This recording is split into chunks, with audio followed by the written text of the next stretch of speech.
Musical Talk, the UK's independent musical theatre podcast.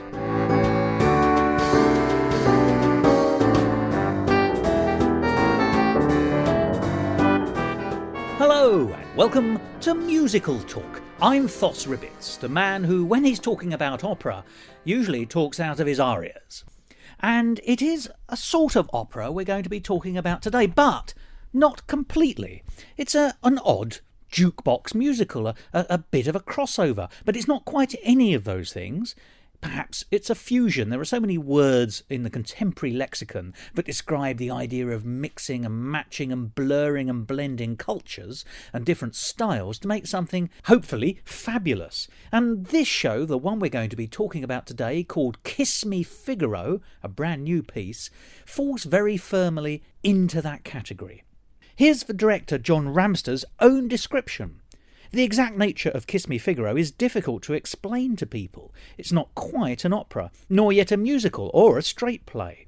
As one of the jazz standards in the piece comments about love, Kiss Me Figaro is the oldest, yet the latest thing.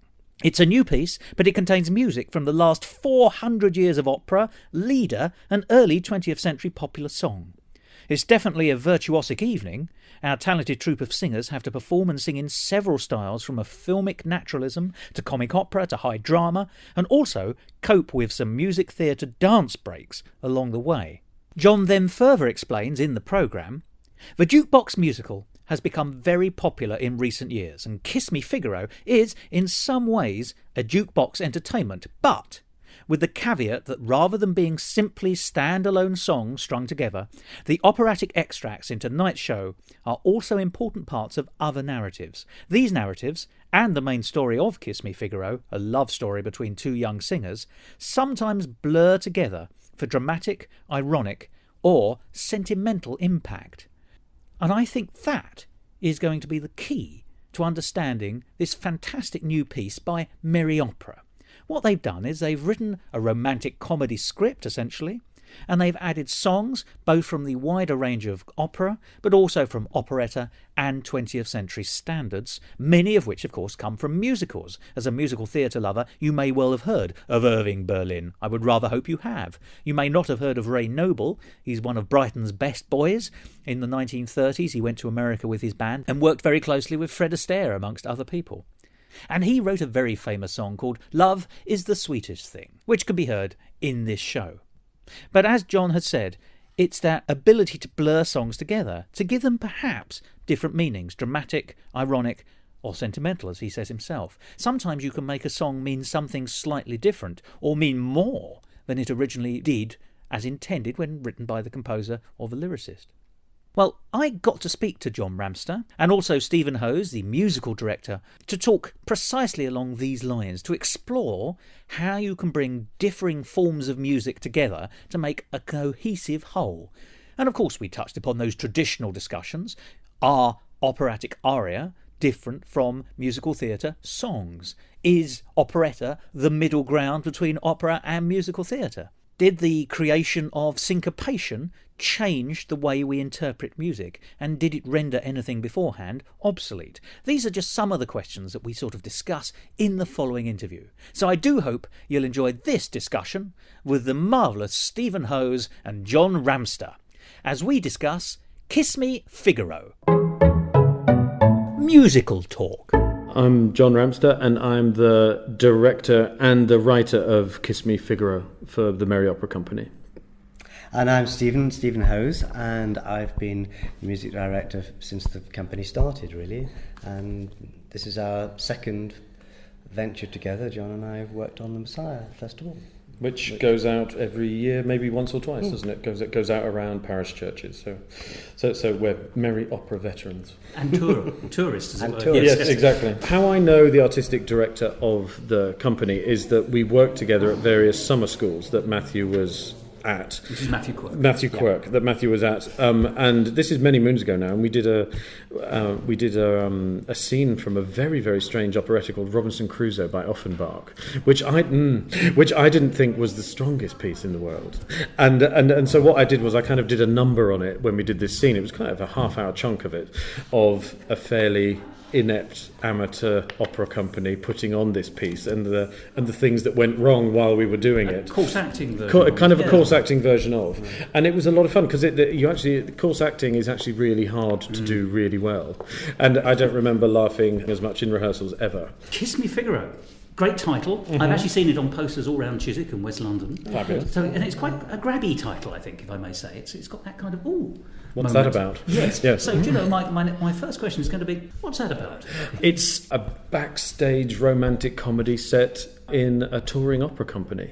So it's all very postmodern, for lack of a better phrase. It's a small tour. It's a theatre. We're so meta. It's a small opera company putting on a play / entertainment about what it's like to tour with a small opera company and the love stories that ensue. I'm going to ask you the question, obviously, because you will have pointed out earlier that you are a relatively small opera company, although with big ambition and big talent. Obviously. How much of it is drawn from life, or is it just the fun of placing imagination? Well, I've been working in opera since I was 23, which is a while ago now. And no, really. And so I kind of know how it works, and that whole kind of what happens on tour stays on tour, etc. Except if someone writes about it. Except if someone writes about it using fake names. So that's where we're at. It's the basic story of it is that the tenor left the company about a year ago, having abandoned the lead soprano at the altar. The drama. And but now he's back. He doesn't want to be with the woman he left her for, and he's now back and he wants her back. So he rejoins the company in a very dramatic way at the beginning of the show, in a very dramatic way. So it's the story of him trying to get her back and what she thinks about that. Did you create this from nowhere, or did I create it from? You mentioned it having experiences. But had a comedy plot always bubbled away. It's always been. I've always been fascinated by backstage dramas. From being a kid, I've always adored watching all those Hollywood movies about backstage at the theatre and backstage at musicals, and Kiss Me Kate, indeed. Which is and of course this is a direct kind of if you know anything about musical theatre, then you're going to know that Kiss Me Figaro is going to be something to do with backstage drama of some sort. You're going to exactly. You're going to kind of realise that, but from a part of the reason why I went into the business, I think, was a fascination with all those kind of movies and musicals and Gypsy I adore and things like that. Things like that. And rather than going into music theatre, I went into opera. So this kind of brings everything together. And I've always had an interest in writing as well. So when Matthew asked me to do this, I was really happy to do it. And I wrote it over the summer. We went through about 8 drafts. It was quite a detailed process, and we've ended up with something that's. I don't know. I'm really happy with how rounded it is. It's because I wanted to hit that romantic comedy tone, which is quite a hard tone to hit. It's hard to hit properly. And it's hard, exactly. It's quite hard to hit, and you have to do that kind of make you laugh, make you cry thing. And I think we've really succeeded in that. But it's not speech marks straight play, by which I mean failing to have music in it. It does have. A lot of music in it. And we have Stephen here as musical director. Now, I'm interested to know how were the songs picked? Did you write with a view of, we'll have this aria here or this song there? Or is it then you said, actually, here's a point, we'll work out together? Forgive me, I'm interested to know how you populated the song sheet, if you like. I think there were quite a big discussion, wasn't there? There were quite a lot of discussions of what was possible. I mean, quite a lot of it was me including quite a lot of my favourite music, actually. I mean, So what? It's your iPod. Yeah, exactly. So what we have is a rather, I think it's a unique mixture of jazz standards and operatic extracts and some improvised pieces and specially written pieces and specially arranged pieces by Stephen. So there's new music in it as well? Pastiche. You say. I mean, a baby that looks like his father. There's moments in there that it's music that's never been heard before, and also we're staging some lieder as well. That is dramatically apposite to the moment. So what happens is that sometimes you see things that are happening on the stage with the touring opera company shows, and then and then at some points they do break into song because they've reached an emotional point where they can sing about something. So it's diegetic and non-diegetic music, is well, that fair? if you like, yes. I do like. You do like. Very like. Yeah. There's big mixtures of things in there, and something that has always fascinated me from being a child is seeing people in costume as characters, but they're out of character, just standing in a corridor talking to each other. So some scenes that are between them off stage, they're in costume, ready to go on, and in other scenes we're actually performing extracts of operas, but they're in rehearsal, so they're in their own clothes, if you see what I mean. It's a big mix of levels and layers all the time. And I tell you what I'm really interested in is the selection, the eclectic nature of the songs in aria. I'm going to use songs in general that you picked. Now, you will have heard this. People say that opera singers can't sing standards, for want of a better phrase, and sometimes you shouldn't mix one with the other. In a practical sense, is that something you accept? And if so, you've decided to prove it very oddly, or what do you say to those people? I think if you get the arrangements right, it's possible, and I'd like to think I got the arrangements right, obviously, but I mean, you have to arrange it for the voices you've got, and you can't go into improvised jazz, obviously, with the sort of voices that we have. But I think if you're trying to be true to the music, it's very possible. I mean, we start with an a cappella overture, so it's a kind of tribute to the Swingle Singers in a sense. Yes. Les Mozart. Yes, yeah. So there are a lot of different styles, and then there's some Handel in it, which is done completely authentically, hopefully. I mean, what's extraordinary is we've got music going all the way back to it's Monteverdi. About 400 years, isn't it? Monteverdi, and there's also music that we sort of improvised together last month. So You've got the range of time. There's a range of time in there, but the jazz standards that we're using are all from the interwar period. So we're talking the Berlins, the Gershwins. Exactly, all of that. And you listen to the original recording. There's quite a lot of classical training going on with those singers. There's a lot of they can sing. So they're within an operetta tradition. Those singers. I think that there's something quite interesting about, and because it's all being, we don't have an orchestra, we have a piano.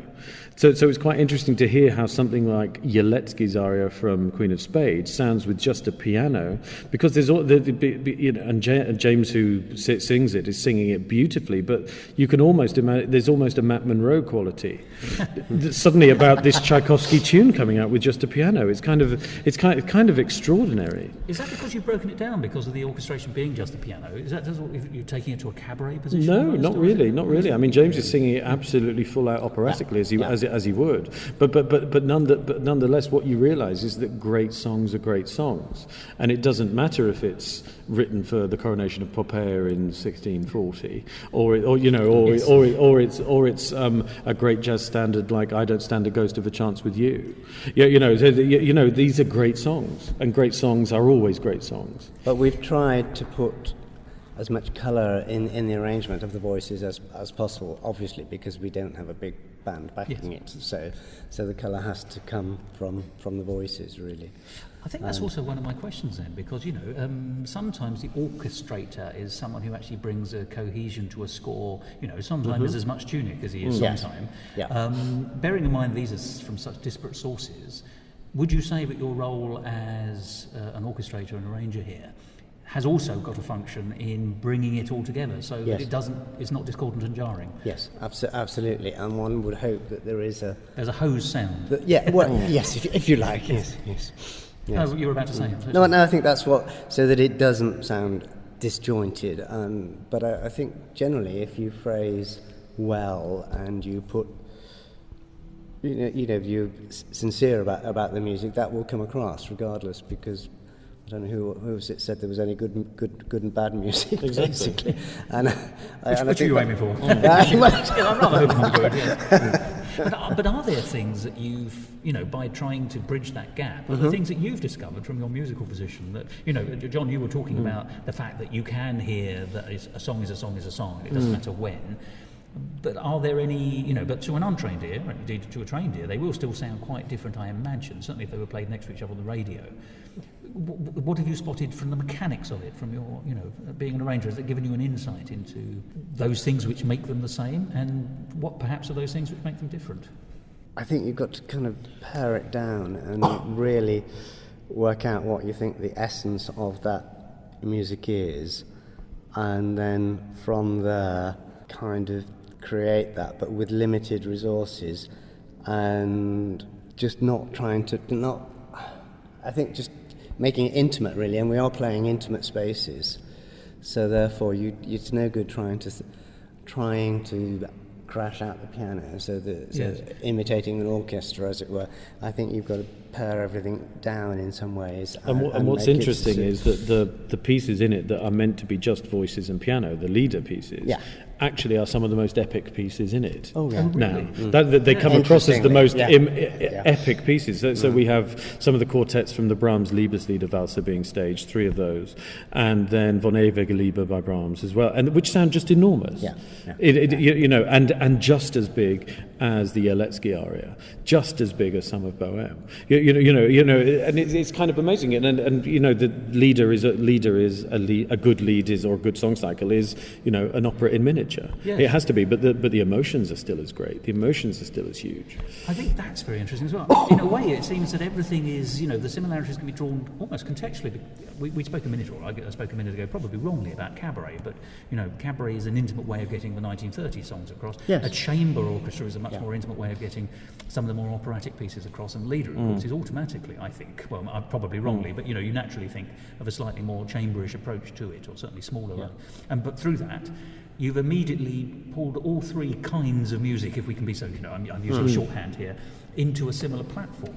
I'm fascinated. And within one narrative as well. Well done, by the way. Yes, bravo me. But bringing all those and feeding into the same narrative. Suddenly, you're bringing out different.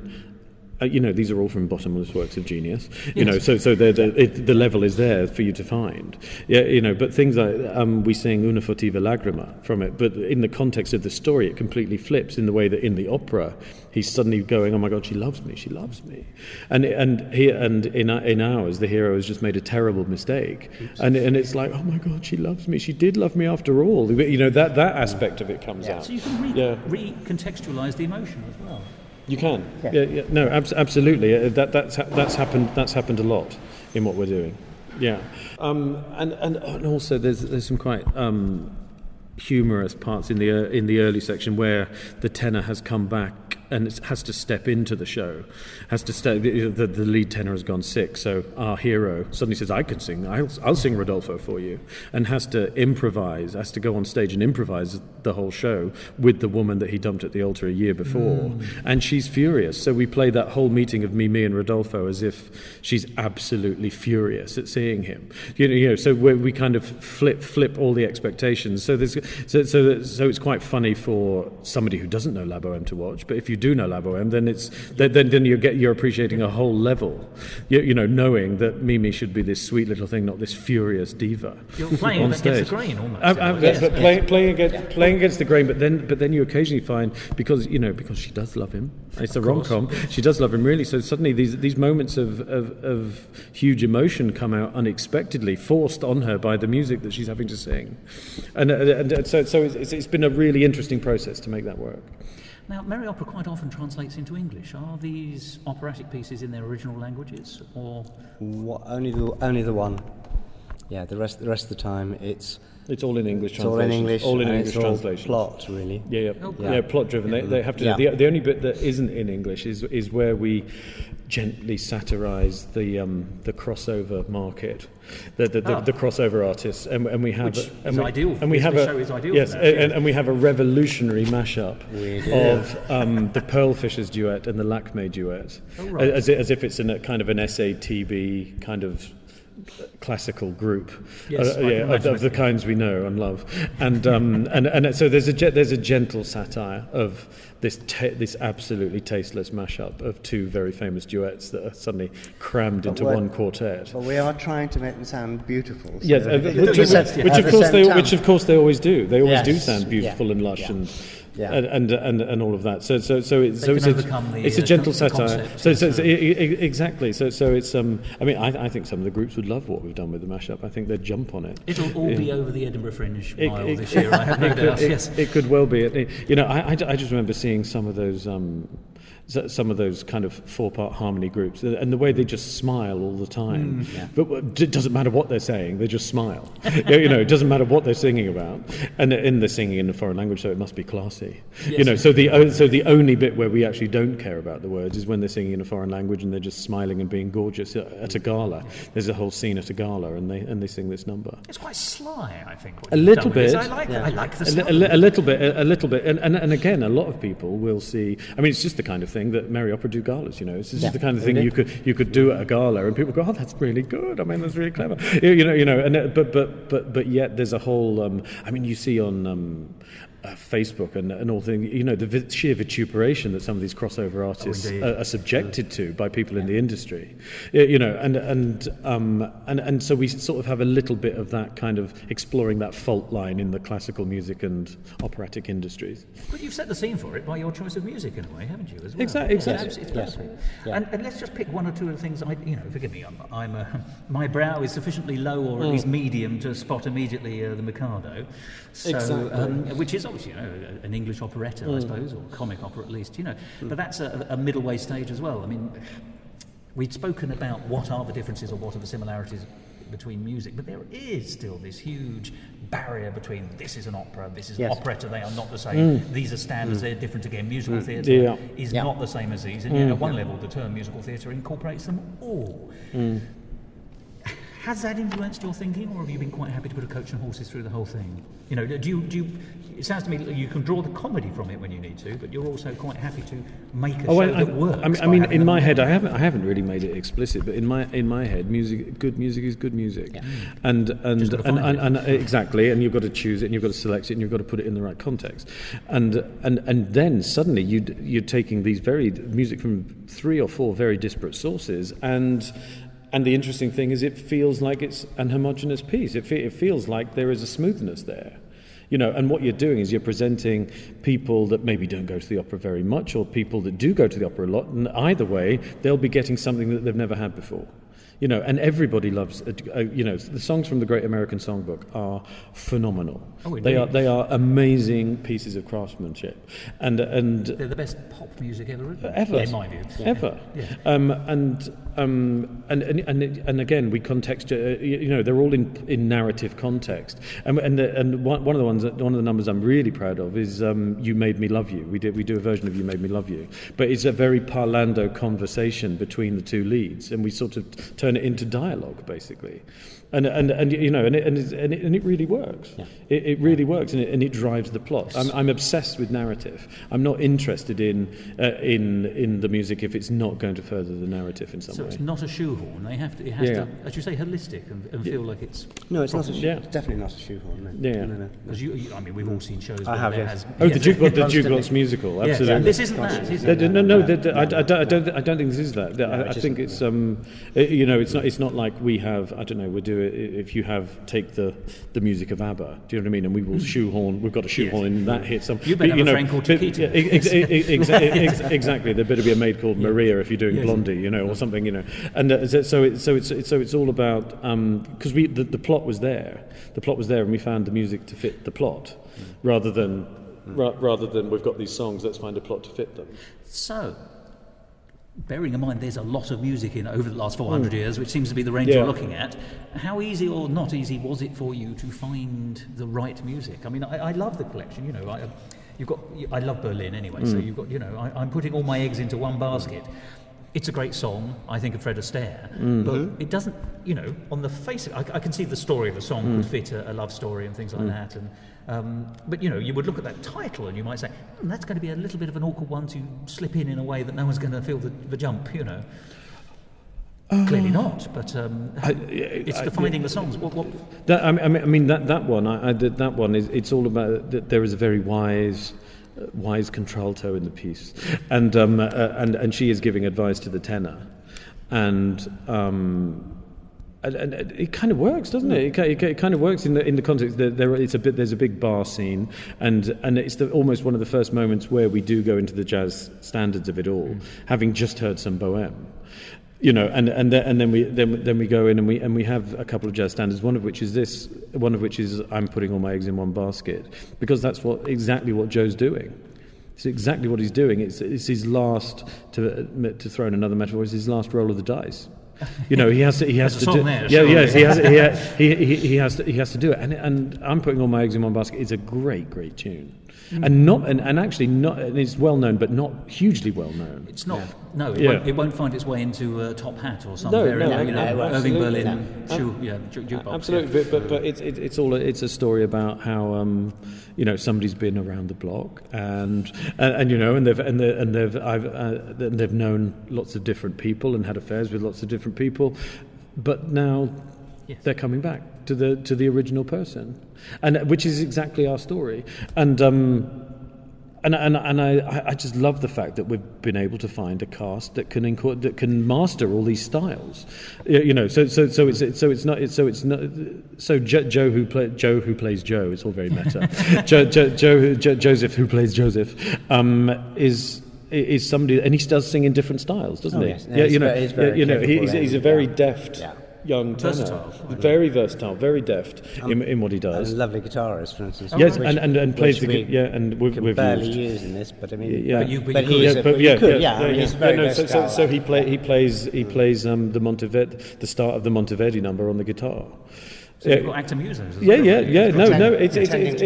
It's kind of exactly. It's lovely stuff. I really do think that there's something for everyone, and everybody will find something that surprises them. You're already drawing me in. Yes, you've got to come. You've got to come. I've got to ask you, Steve, a question though, about the difference. We were talking about that.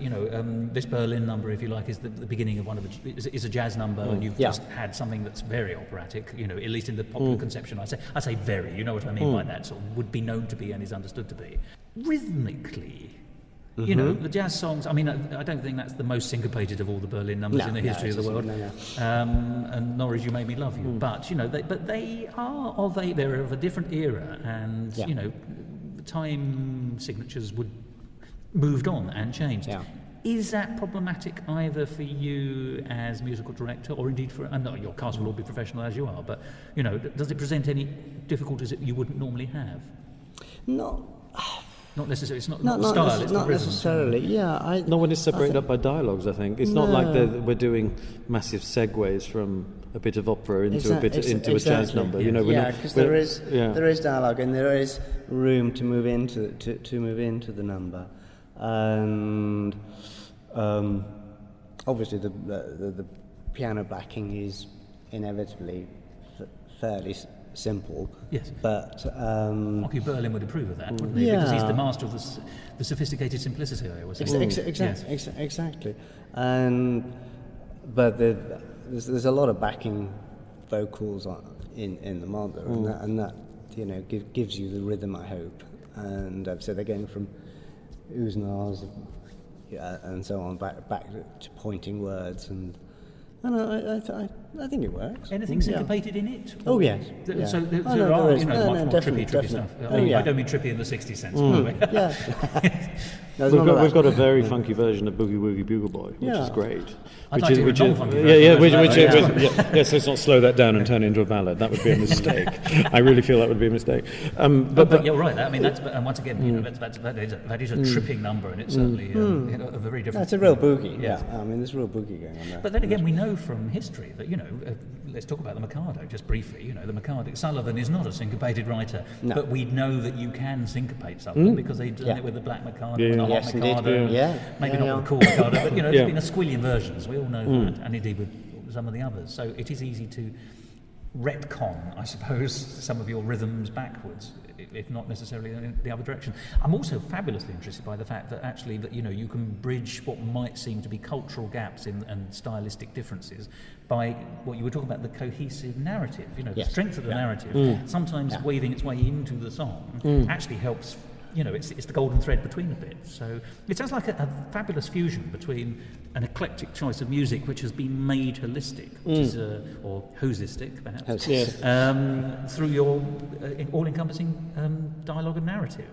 That's really what I wanted from the top. That what you end up with is something that feels very complete and unto itself, and is actually.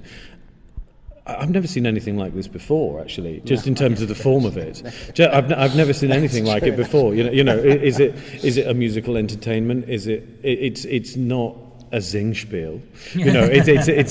But it kind of has that form. Dialogues and dialogue number. It kind of has that form, but yet it's not that. But it's a fusion and not a graft, isn't it? Absolutely, absolutely. And where it fuses, of course, is within the artistry of our singers. Because opera singers these days are trained to be a lot more versatile than ever they were.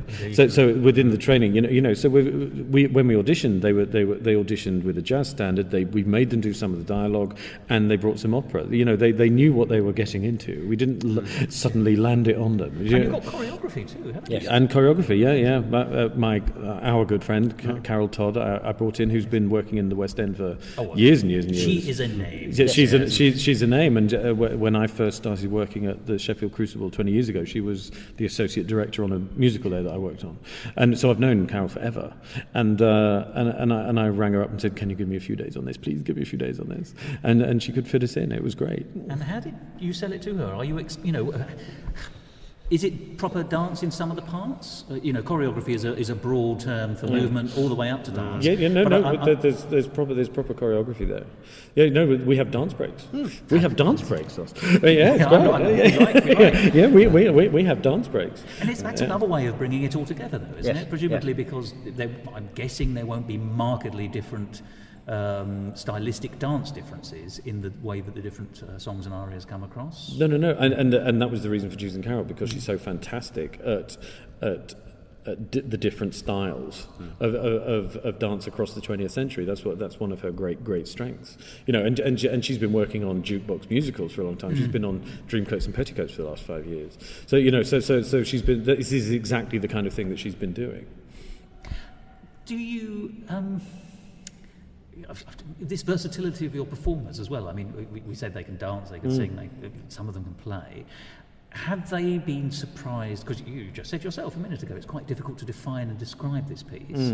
They obviously all came on board and are delighted. But what are they saying about this? Presumably it's surprising on a daily basis for them as they explore it with you as director and musical director. I think so. I mean, what was very heartening was that on the very first day of rehearsal, we sat down, we had a read through. And it was like, and that was the first time I'd heard the dialogue coming off the page properly, and I was like, okay, it works, okay, good, oh thank God, I don't have to go home and rewrite every evening in the first week of rehearsal. Yes, exactly. I'll thank the Lord. But the structure is quite clear, and it kind of works as a piece. There is the classic RomCom arc over it that we all know from countless things. So in some ways it's you're sweetening the pill slightly. I'm going to stage some Lieder later, but you're going to enjoy it, and you're not fun Lieder. Exactly. Here we are staging quite a lot of Brahms, and it's going to be, you're not even going to notice. I love the idea of Brahms and jazz hands. It's just it's a combination. I mean, to be fair, it is in the darker moments of the piece. But nonetheless, it's there, and you kind of accept it. You kind of accept it because that's where the characters are at right now. The comedy element is interesting as well, isn't it? Because, if the general public, and I don't want to underestimate anybody, but, people think opera is sad and tragic, musical theatre quite often comic, operetta nearly always so, or at least historically. The way you're describing it, you're using the word rom-com a lot, and it's very clear there's a lot of buoyancy and joie de vivre in the way you've done it. Brio, perhaps, is the word. You were talking about also the versatility of actors in opera, how they have to be more versatile than perhaps they did. Is finding opera performers who can bring out comedy difficult? Because not every actor can do it on the non-musical stage. So that's a good question. How did you find them? Well, you kind of know at audition, don't you? There's kind of who's got a light in their eyes. Well, from the dialogue auditions, actually, the people that made the dialogue work, the people that could lift the dialogue off the page, you kind of, and it wasn't all flat, and then the voices went down at the end of a sentence, and it was incredible. And the people that could use the words and find the gaps between the words and things like, you kind of go, okay, well, you're a stage animal. Thank you very much. That'll be you. And they're the kind of people I always want to work with. And they're the people that can take a song, they can take an aria, and they can use it and find the space in it. And it's not just, I've been taught this, and here's some pitches with some note values. Which is a nightmare for a director. A singing machine. Somebody who's waiting to be told is a nightmare to be faced with, and I don't want to work with those people. Because at some point you have to become greater than the sum of your parts. Your work together has to surprise both of you in some way. And what actually surprised me and has been great is the sheer emotional force of the end of this piece. I wasn't expecting it, and actually, I knew it was going to be sweet, and I knew it was going to be great, because I'm not giving anything away to say that they do get together again at the end. No, they do. And but the sheer emotional force has come directly from Joe and Daisy, who played the leads. So and they really make the characters. They make the characters work, and they make you care about them. And by the end of it, you are living that moment with them, and it's amazing. I mean, the first couple of times that the cast saw it in runs, people were in floods of tears on the side and things, which I've never seen before necessarily in a rehearsal room like that, because it's a very direct emotional impact that it makes. And presumably that emotional impact has been built up. This is more than a rom-com in its normal sense, because of the music as well. Yes. So much of that music, it helps narrative. It's very emotional music. But isn't it? Yeah. Yes. Yeah. But I think RomCom is you can say it's a 20th century genre, but I think it's always been that. I think in some ways Bohème is in some ways has rom-com elements. It ends in tragedy. The first two acts, for sure. Act one of Bohème, you can't play Act 4 in Act 1. You can't play, oh, now she comes on and she is dying. You can't do that. That's this phenomenal moment. Absolutely. And for me, it goes back into the 18th century drama giocosa and all of that. For me, the structure of the piece. I knew that the structure of the piece was the cast iron one of Così, which is a comic first act, a comic start to the second act, and then it gets darker and darker and darker and darker. It becomes less cosy. So I knew that was what I wanted as a structure, because it always works. It always works. You invest in them because you care about them, and you've laughed with them, and you've seen them do silly things, and then they go into the long dark night of the soul. And are they going to get back together? Well, here's a question then. Could you ever reverse that? Could you could you take a modern rom-com which has already been made, a Hollywood film of some variety, or even on television where they didn't, and then turn it into an opera? I don't see why not. I don't see why not. Brokeback's just opened. Do you know what I mean? I do, yes. Yeah, Brokeback Mountain's just opened. Films have been turned into operas now. There's no reason why you couldn't do a comic opera of, I don't know, Pretty Woman or something. Yeah. Do you know what I mean? Now you've said that, I copyright that. Yeah. She even goes to see Traviata in the piece. She does, yes. There's no reason why you couldn't do that. I wouldn't have said, and it'd be interesting to see someone try. But all the notices coming out of Brokeback are quite interesting at the moment. I've been reading, and great drama is great drama. It's got to be able to and fit people across. Forget that about musical theatre, do they not? I find that they seem to think it isn't acting, it isn't drama in the same way. Of course it's drama. It's drama in a different form, but it's drama, and if it's not narrative first, then it isn't anything. No, absolutely. Never look at Sweeney Todd or something, for heaven's sake. It's huge, isn't it? You come away reeling, and it's not just because of the score. No, exactly. Yeah. I mean, it's interesting with this, because what we haven't done particularly is taken musical numbers from musicals. That's absolutely what we haven't done. We've taken standalone songs. Yeah, a bit more Timpanelli. Exactly. We've taken standalone songs. I know, it's a deliberate choice. And where we have taken things that already have a narrative, like we have quite a substantial chunk of L'Elysée d'Amore in it. What we've set up the fact that there's a love triangle between the tenor and the soprano and the baritone, and then we do quite a big chunk of L'Elysée where there's a big love triangle between the tenor and the baritone and the soprano. Parallel. Absolutely. And sometimes the numbers are apropos of what's going on, and sometimes they're very dissonant with what's going on. And I kind of love that. I kind of love the fact that we can do both. And I've really loved the freedom of writing something and directing it. I've loved having that, and it's been interesting in rehearsals when something wasn't going so well. It was a very different pressure on me because I was thinking, oh God, maybe it's the writing, I don't believe it. No, it's like, oh, what do I do? This isn't going well. Do I have to change stuff? Do I have to snip things out or add things? But it wouldn't have been a good idea to take things from musicals. No, people know exactly. They immediately know exactly. the original circumstances of that song. Yeah. So it just wouldn't work. So as you say, they're not. I'm putting all my eggs in one basket. Is, as you say, not an obscure song, No, but no one could tell you what it came from necessarily, and what it And represented. if it ever was on stage, it was probably in a review. I'm sure, as a standalone number. yeah. So it wasn't linked into a narrative as such. Maybe a theme. Yeah. And it tells its own story as well, doesn't it? Yeah. Yes. That's the great thing. I mean, so many of those songs do. They're not. You can wrench them out, and they still mean something elsewhere. I'm interested in this, when, I can't imagine there were any rougher points, but when you did hit that point every now and then, you think, actually, that could be made better. How were you able to identify, is it just I need to tighten the writing, or actually we've picked the wrong song, or actually everything is fine, I just need to persuade the actors to do it in a different slant? Because you've got different options, and being a director is not an easy, it's not all job pairs and loud hailers. No. Not anymore. There were quite often, because I was wearing two hats. Quite often I was. I'd come across something that I'd written months before that says, there is a lightning fast scene change. It's like, oh, is there? Oh, is there? Thank you for that. Whoever wrote that. Oh, it's me. I have a strong word with myself. Yes, I really, why did I do that to myself? And so quite often it was the as I do quite a lot, the director is finding the way through rather than the writer found the way through. You find sometimes something wasn't quite working with the timing, so we'd snip a line or make a little cut or something, and then a trim, a trim, and then that found the timing that you needed. Because you can overwrite, you can be a bit repetitious, and then it's just like snip, snip, snip, and then you've paired it back.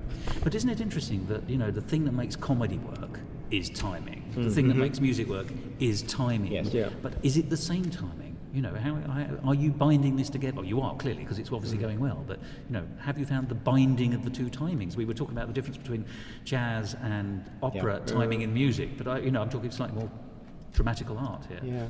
I don't know. I think it's all the same. I think it's all the same timing in the end. I mean, I remember years ago splicing together kind of a video package with an editor and just watching what he was doing. It was exactly the same as like he was. It was like he was having to find the breaths in something. Human rhythms. It's all on the breath in the end. It's all on the breath that you think it, you do it. You think it, you do it. You know what I mean? And everybody has to breathe together, and it's all the same timing in the end. I'm pretty sure of that. I'm sure there's a PhD to be done, and I'm not the man to do it. But it is all the same timing, and I find that when I've written a few novels, and it's like when you write novels, I find myself using all the skills that I would have trying to construct a scene that someone else has written on stage. You find yourself using all the same skills. So they're not separate arts and separate skills, as you say. They're all facets of the same thing, but it's like a mirror ball. It's one mirror ball, but each mirror is a slightly different direction, and you can bring up so many different options, but you're still in the same item. Yes, I don't know if that works, but I'm going to keep it in.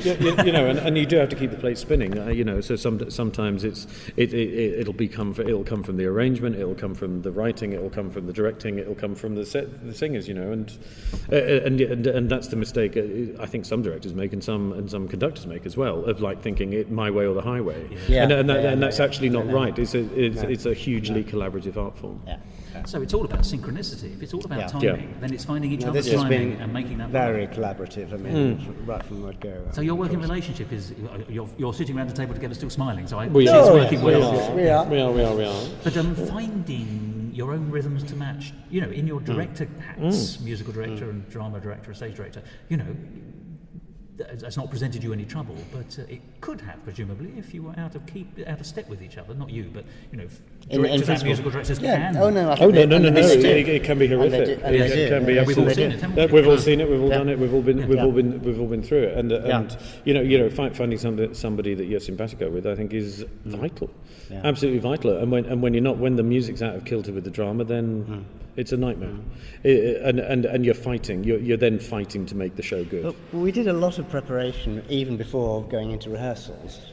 Thank you both for talking to me. Are there any final words about this that will lure people in, because it sounds like the kind of show that people should see?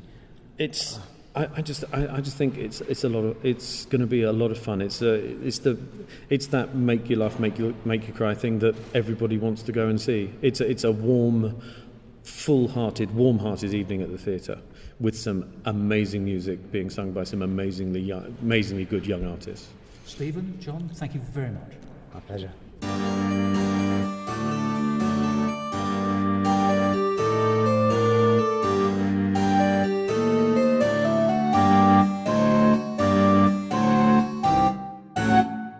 Musical talk.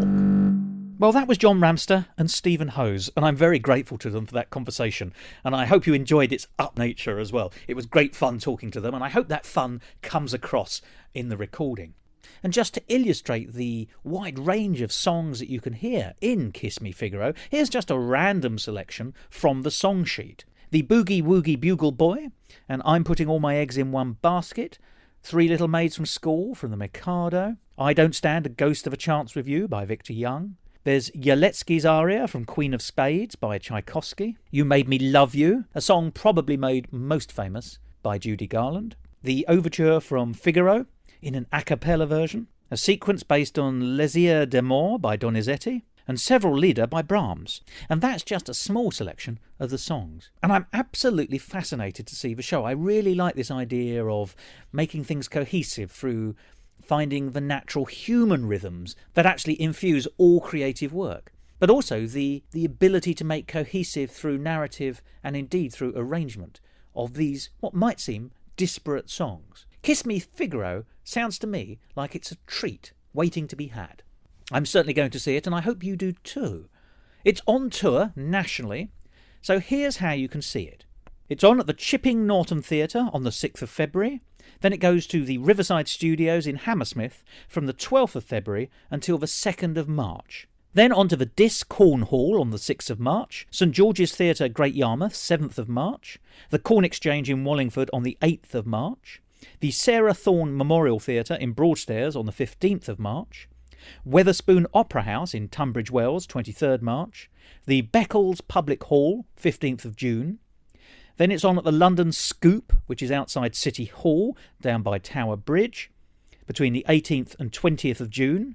Then on to the Playhouse in Norwich on the 21st of June, a very nice venue, I know it very well. And finally, unless the tour is extended, to the Kenton Theatre on the 28th of June. To find out more, go along to www.merryopera.com. I can commend the group very strongly. They've been mining a particular scene which I think appeals to fans of musical theatre, whereby they bring opera to the musical theatre audience in various different ways. As we've heard in Kiss Me Figaro, it's done by bringing together and fusing songs from both opera and musical theatre and much else beside. In Troy Boy, which was by the same company, they turned an operetta into an English-spoken operetta and gave it a contemporary feel. And last year, when I spoke to Kit Hesketh-Harvey about the Magic Flute, we had a very strong sense of his bringing that opera into the British tradition. It felt a little bit like a Gilbert and Sullivan operetta. And in case you're wondering why Musical Talk, which is a show dedicated to musical theatre, would spend any time thinking about opera, well, the answer is, of course, opera is musical theatre. Musical theatre is so much more than just Stephen Sondheim or Rodgers and Hammerstein. And the musical theatre of the past was opera, and then operetta, and then musical theatre, sometimes running in parallel, sometimes jumping off from one as the direct development into a new form. But always, all of them are musical theatre. And when those boundaries blur, you can get something very special indeed. Well, that ends this week's discussion, and I hope it's whetted your appetite for Kiss Me Figaro.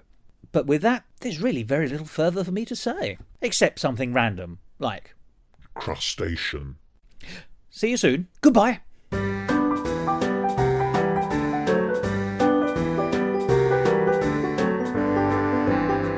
This episode of Musical Talk, presented and edited by Thos Ribbits. Copyright Musical Talk 2014. And don't forget to follow us on Twitter.